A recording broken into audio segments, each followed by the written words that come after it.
ever let somebody tell you you can't do something. Not even me. All right?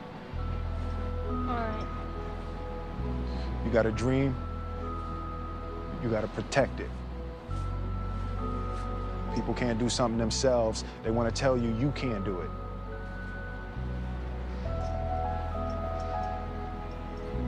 You want something, go get it. Period.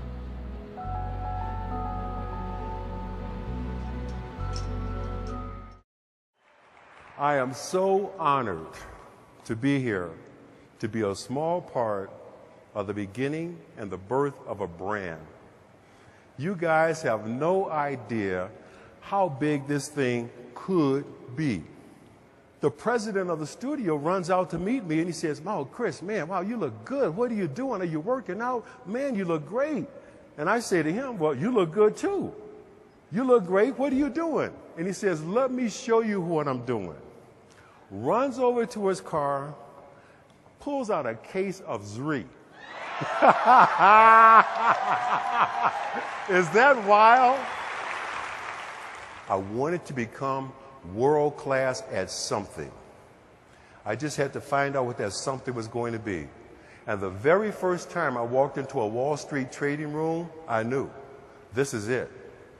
The ticker tape is rolling, the phones are ringing off the hook, people are screaming and shouting out orders, bodies are flying all over the place, tickets are getting stamped, and what looked like chaos to anybody else, for me, it was like reading a sheet of music, and I knew this is where I'm supposed to be.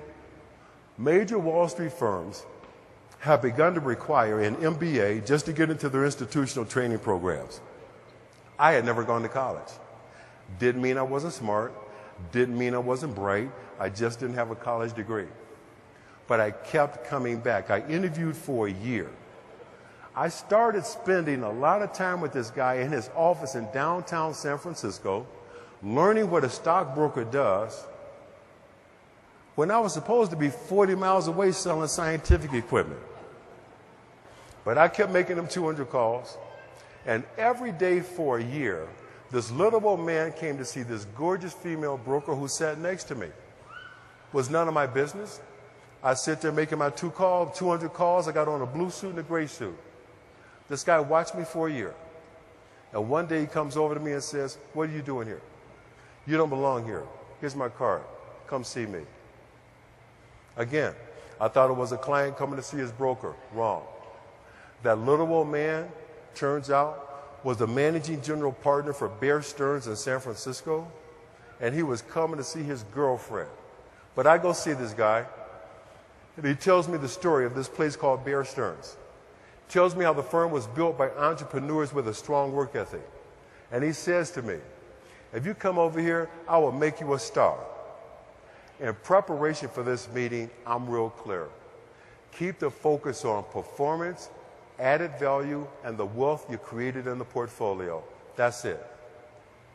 This is the story of every father who ever had to be a mother, every mother who ever had to be a father, and everybody who ever had a dream and wouldn't quit.